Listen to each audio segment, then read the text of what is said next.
Welcome to the NBA Coast to Coast podcast brought to you by thelines.com. Coming to you from the West Coast, Josh Lander, joined by my guy Nate Weitzer back on the East Coast. And we are looking at a Thursday night slate here. We've got 7 games to choose from. In this one, we are talking about a pretty fun matchup, I believe, in the East. We got the Clippers traveling east to take on the Celtics in Boston. Take a look at this one. Also got another game video up for you and our player props. So make sure to like and subscribe to that page. Continue to follow along with us. Also want you to head to thelines.com. That's where we put up all of our great written content all year long. And our odds finder tool is on there. You can use that to make sure you're getting the best juice back on all of these bets you make in the NBA this season. Nate, let's go ahead and jump into the 7-game slate and then talk about your C's and these clips. I believe it's just 6 games, unless there's one that has no lineup yet, but whatevs. Cleveland -5 at the Pacers. Yeah, right. Tyrese Halliburton questionable for that one, which can swing things for sure. Thunder in a pick'em at the Hornets. Totals all the way at 239 there. Clippers +6.5 at Celtics. That's the game we're talking here. Total of 228. Memphis still struggling on the road, -3 at Toronto.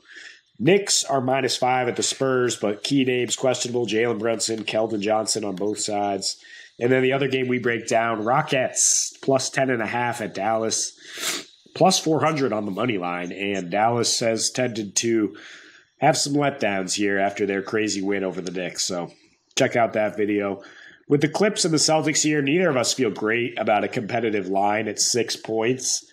I mean, it's really hard to predict how much the Clippers are going to be able to compete, how much they're going to want to compete. I mean, it's a normal rest situation, so we can't expect anyone to sit. I mean, there are props already up for Kawhi and PG, and to be honest, that's where I bet this game is Kawhi Leonard's props. I don't really want to bet the Celtics to cover 6 points against a really good team that just beat them by 20 at home, that just played lights out defense against this particular team.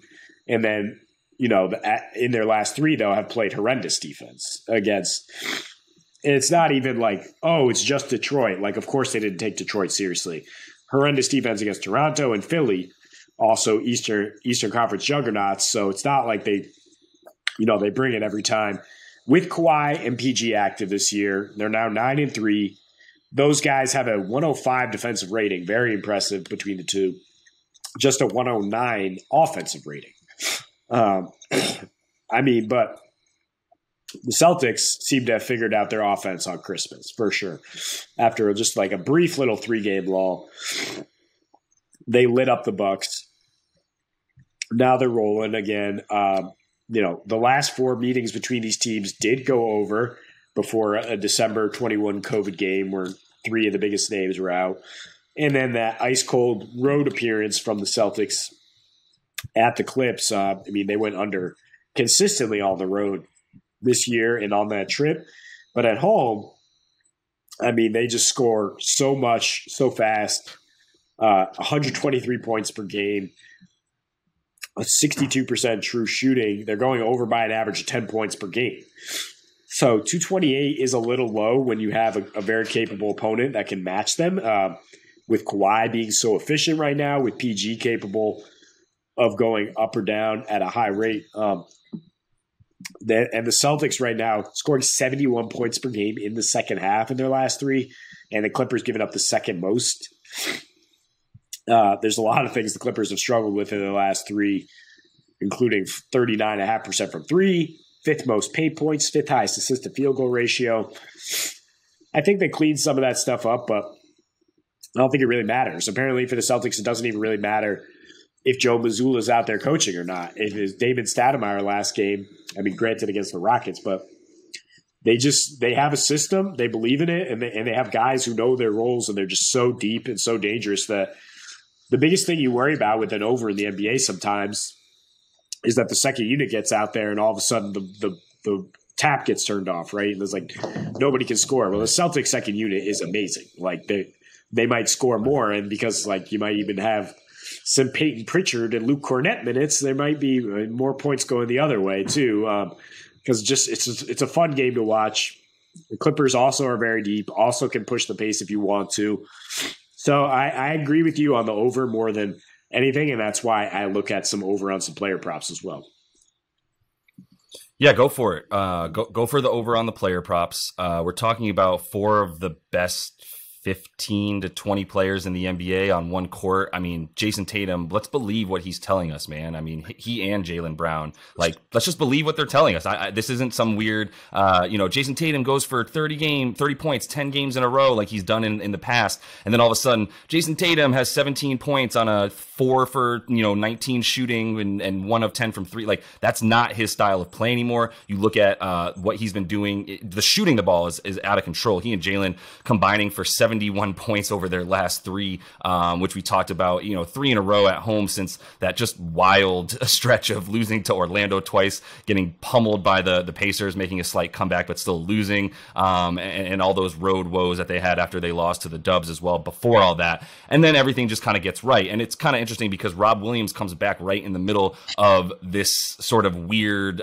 stand of losing on the road, losing to Orlando twice at home. It all is like right around where Rob Will comes back. Al Horford came back from injury right before that. Marcus Smart mixed a few games, which weirded out the rotation with he and Malcolm Brogdon. And then Derek White is just kind of bad now, to be honest with you. He's just, you can't expect him to be a 12-point scorer for you anymore and give you double digits consistently. It's just not something that you can bank on. It doesn't seem like over the course of the last 15, 20 games where he just kind of fell through a hole. So my main point is everything was kind of weird for them in a time where they were losing on top of not playing well at all on either side of the floor, including on offense where they expected to do that. They still are going to be volatile. They're still, even in their last 3, they're still taking the most threes a game. They're just making the most threes a game because all you have to shoot if you're the Celtics right now, when you're putting up 47 threes a game, you really only need to make 36% of them, 35% of them, which is a good team percentage, but it's pretty average for 3-point percentage. And that's the entire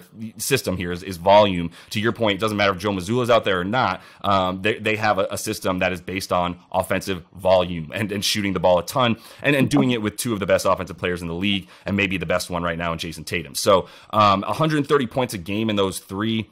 Still allowing 110, but playing at that 102 pace. So, that their D rating is still about a 107.5 defensive rating. Really, good for top 5 in the league for sure. They started assisting again, Nate, which is something I know you talked about from last season, even 2 seasons ago, all the way up to this season.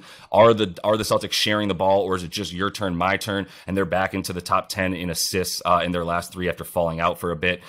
So yeah, I think everything, the amount of free throws that JB and Jason Tatum are combining for, 17 a game right now.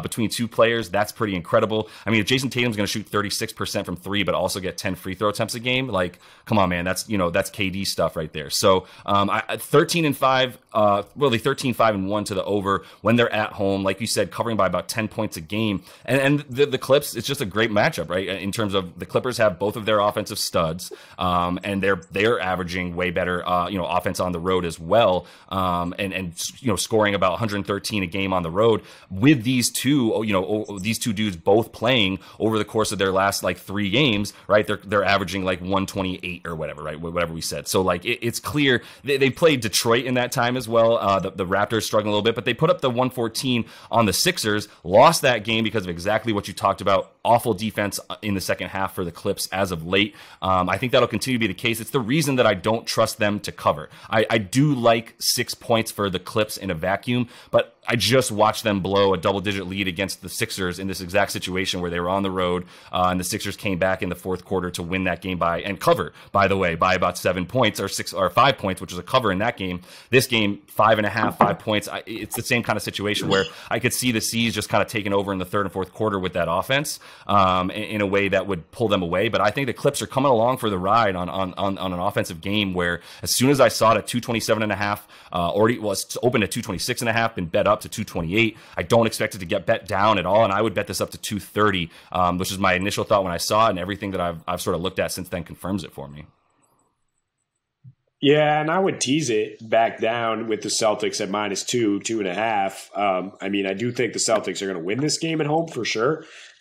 This is a revenge spot after what happened to them in LAC, and they're just rolling right now in their last couple. I mean, with Rob Williams, they do have the best defensive rating in the league in 6 games. Granted, 3 of those came against Orlando, and another terrible offense in Houston. But I mean, they're just a complete team. They're the best team in the NBA on paper. And the Clippers are just not a team you could trust to take every game seriously. So, yeah, I mean, you see them giving up leads. You see they're not a team that you expect to get fired up and come back from a third quarter deficit if that happens. I mean, they lead. Kawhi leads by example, steady, going to play his game, going to be efficient. But if it's not going their way, okay, we'll move on. And the West isn't competitive enough that they really have to worry about it. I mean, they're sitting in first place in the Pacific. So it's like, yeah, I mean, after everything they've done here. And so, I mean, I lean towards Celtics winning along with some points here. And I think the teaser might actually be applicable. Yeah, I mean, and honestly, though, if you're going to go with the teaser, like, I'm so not afraid of this total that I would just hit that money line for the C's and go with the over if that's how you wanted to play it. Like I said, not really scared of the total there. I like it all the way up to 230. So I feel comfortable with that if you do feel that confident in the C's winning, which I do. I think they're a better team. I think they should win. I hate betting against the volatility, the randomness of this Clippers team right now because the randomness that's increased because they're not playing together consistently. Like we kind of talk about, like when we were talking about the Dubs the other night and Draymond's comments of like, look, if we know what we're playing for, and if we're not playing for something super important and we're down by enough in the third quarter, then like, why would we continue to play our vets or whatever? And it's like, because you need to be ready for the playoffs. What, in the third quarter of a game 2 that you're down 1-0 in the series and you go down by 20 and you're just going to give up the series? Like, no, that doesn't make any sense. You're still going to play. And it's the same concept for these clips that scare me in that sense of, are you bringing it or not? Are you going to give up in the third and fourth quarter because you haven't been playing close, grinded out games together all season long, Kawhi and PG? I don't know, and I'd rather not bet on or against it. I'd rather just bet on there being points in a game with a lot of great offensive players. So that is all the time we have for you in this one. Make sure to like and subscribe to that page. Continue to follow along with us. Coming back at you tomorrow to finish up this work week with a couple game videos and our player props. So until we see you next, happy betting.